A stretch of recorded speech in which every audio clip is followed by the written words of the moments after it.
the Man Pan Saute Pan. This saute pan is built just right.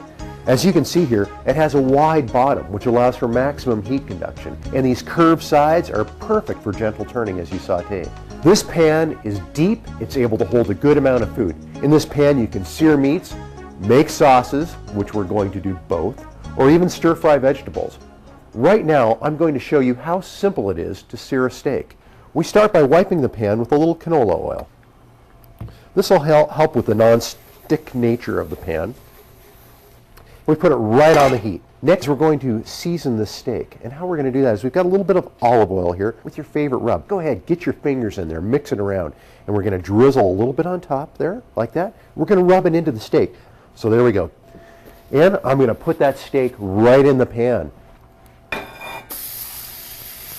There, we're going to let that cook for about 3 minutes on each side. The searing of the steak seals in the flavor, and then we're going to let those flavors all gel in the oven here in a few minutes. Now it's cooked for about 3 minutes. We're going to go ahead and flip this steak. See how it looks? Oh, perfect. That's exactly how you want it to look. The flavor's been seared in on that side. We're going to work on the other side for another 3 minutes. Again, this handle is not even close to being hot. It's room temperature, maybe even a little bit cooler. Who knows? This pan is extremely durable. You can see I've got these tongs that have the rubber tips on them, but you don't need rubber tip tongs. You could use metal tongs. You could use whatever you wanted to use. You could use a garden rake and you're not going to hurt this pan. I'm going to go ahead and turn this pan completely off, the heat to the pan.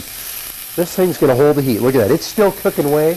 There's no flame here, but it's cooking. Try that with any of your other pans. Now we're going to do something that you probably can't do with your pans at home right now. We're going to take this entire steak in the pan, stick it in the oven. We've got the oven set for 350 degrees. We're going to put this in here for 10 minutes and let it cook.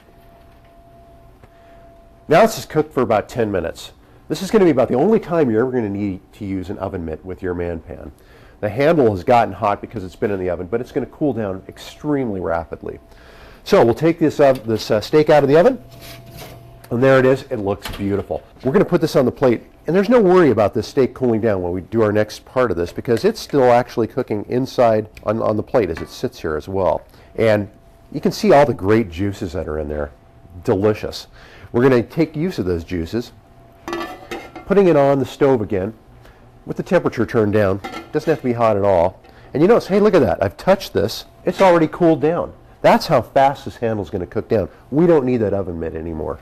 Just a squirt of canola oil again. And then we're going to use some of our ingredients that I'm quite sure you're familiar with. Shallots. Let those cook up a little bit. Let's go ahead and put some mushrooms in there. Let those cook up. Okay, now look at this. Look at how beautiful those mushrooms and shallots look. The next step is we're going to turn this up, and we're going to add some wine and some chicken stock. And this is going to be the basis of our reduction. Now look at that. I mean, that didn't take long to sizzle. We're going to try to get to about 1/2 to 1/3 its volume. Now we're going to turn this heat down just a little bit, actually quite a bit, because this pan's going to hold a lot of heat like I talked about before. Next we've got a little balsamic vinegar and some mustard. We're going to stick that right in there and turn that down even further. I mean, there's no sense in keeping it up that high. In fact, it's off. This pan's retaining the heat. It's still cooking. This is going to taste so good. The smell of the balsamic vinegar and the mustard perfectly complement each other. So next we're going to put in some thyme, a little bit of butter, and this thing's just about done. It's everything's all the flavors are mingling in here really well, and now we're going to add it to the steak. Make sure we get some of these mushrooms in there, and look at that. Does that look good or what? Looks great with the fries. And here you have a delicious seared steak with sauce. It looks great. One pan cooking. We went right from the range to the oven, back to the range, let the steak sit here, use the same pan to reduce the sauce. The Man Pan Saute Pan. Versatile, a delight to use. So go ahead, make yourself some great tasting food.